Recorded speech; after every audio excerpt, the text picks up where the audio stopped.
hari ini. Oke, sehat terus ya.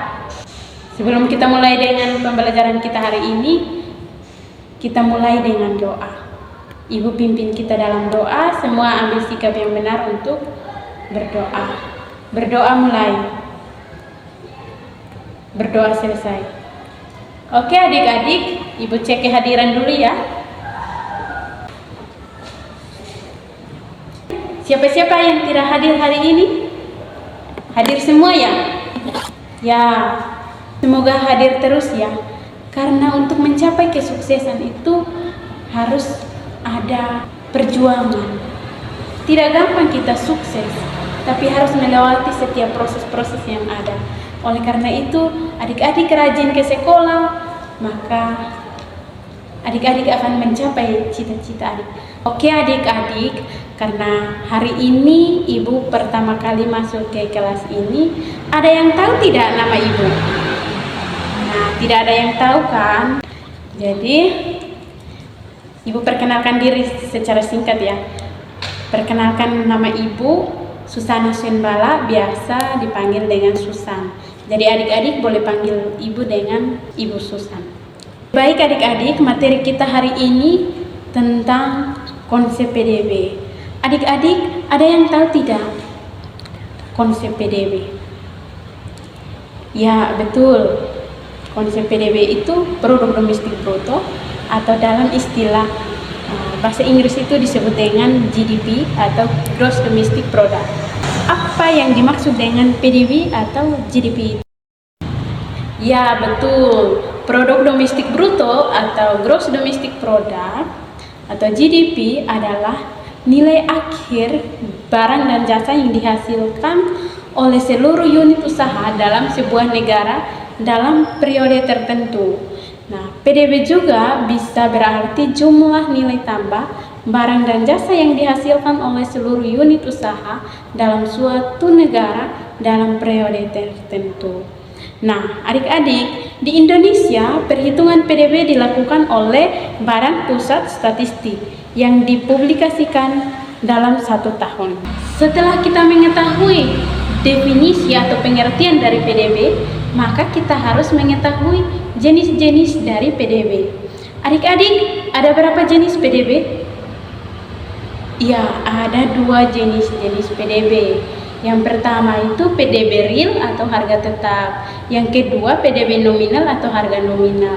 Nah, adik-adik, PDB real atau harga tetap didefinisikan sebagai total nilai barang dan jasa yang dihasilkan oleh suatu negara dalam periode tertentu, biasanya 1 tahun. Nah, jenis PDB ini merupakan ukuran kinerja ekonomi suatu negara yang tidak terpengaruh oleh perubahan harga. Yang kedua, PDB nominal atau harga nominal. PDB ini adalah jumlah total nilai barang dan jasa yang diperoleh oleh suatu negara dalam suatu periode tertentu. Nah, PDB atas harga berlaku dihitung berdasarkan harga yang berlaku pada saat periode tersebut.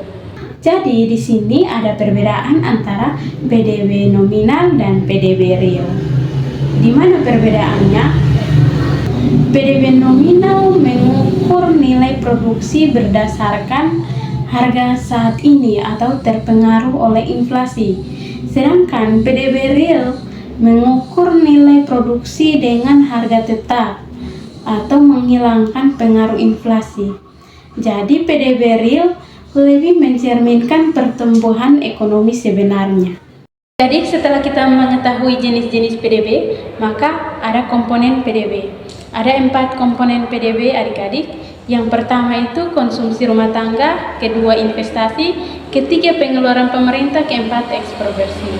Jadi konsumsi rumah tangga adalah pengeluaran yang dilakukan oleh individu atau rumah tangga untuk membeli barang dan jasa untuk konsumsi akhir.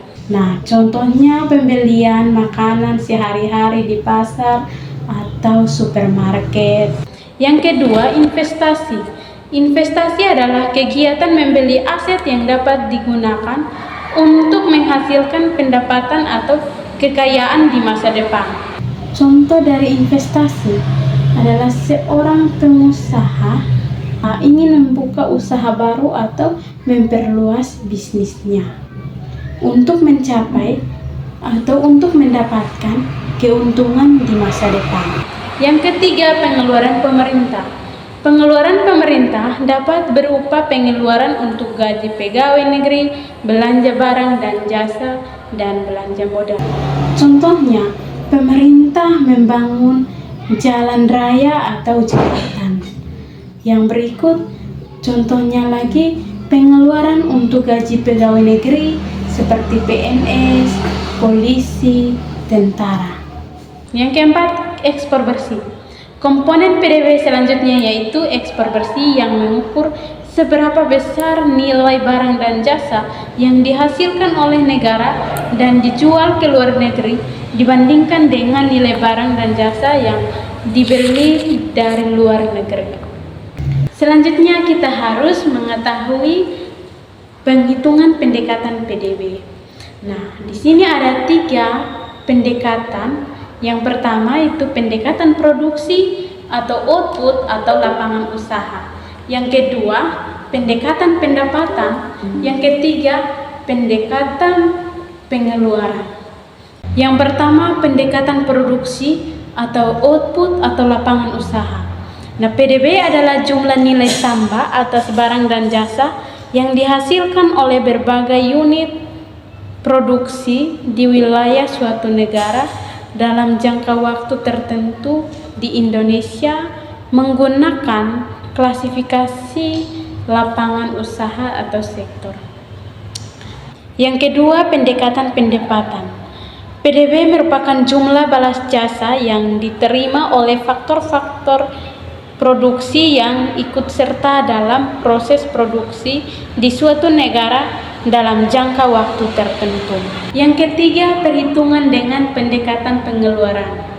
Adik-adik, dengan menggunakan pengeluaran, PDB bisa didapatkan dari hasil perhitungan jumlah pengeluaran konsumsi akhir rumah tangga yang disimbolkan dengan C, total investasi disimbolkan dengan I, total pengeluaran pemerintah disimbolkan dengan G, dan selisih ekspor dan impor disimbolkan dengan X kurang M.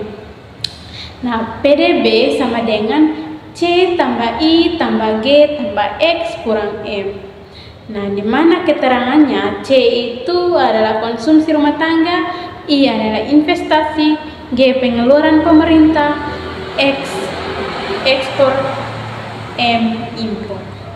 Oke adik-adik, Ibu punya contoh soal untuk menghitung perhitungan pendekatan pengeluaran.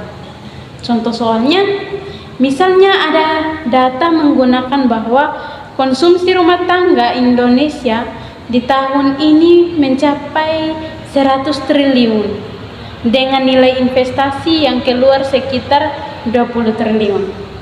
Pada tahun yang sama, pengeluaran pemerintah mencapai 15 triliun. Pengeluaran dari sektor ekspor di tahun ini mencapai 25 triliun, sedangkan pengeluaran impor mencapai 10 triliun. Maka perhitungan PDB dengan menggunakan pendekatan pengeluaran adalah sebagai berikut. PDB sama dengan C tambah I tambah G tambah X kurang M sama dengan kita melihat konsumsinya berapa, investasinya berapa, pengeluaran pemerintah, ekspor dan impornya berapa. Nah, konsumsinya di soal 100 triliun, investasinya 20 triliun dijumlahkan. 100 triliun tambah 20 triliun tambah pengeluaran pemerintah 15 triliun tambah ekspor 25 triliun dikurang dengan impor 10 triliun. Nah, jumlahkan 100 triliun tambah 20 triliun tambah 15 triliun sama dengan 135 triliun. Nah, ekspor dan impor dikurangkan. Jadi 25 kurang 10 sama dengan 15 triliun. Nah, 135 triliun tambah dengan 15 triliun sama dengan 150 triliun. Jadi, berdasarkan contoh kasus di atas, perhitungan PDB Indonesia yang diperoleh dalam 1 tahun menggunakan pendekatan pengeluaran mencapai 150 triliun. Oke adik-adik, karena saya lihat adik-adik mukanya sudah tidak semangat lagi untuk mengikuti pelajaran, maka ibu punya game untuk adik-adik ya. Nah adik-adik, semua bangkit berdiri.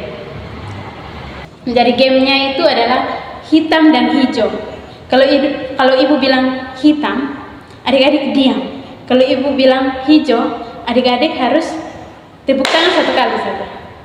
Fokus ya, fokus. Kalau tidak ada yang fokus berarti ada hukumannya dong. Jadi mereka hitam, hijau, hitam, hijau. Nah begitu. Silahkan duduk kembali dan duduk dalam bentuk kelompok, 2 kelompok saja ya.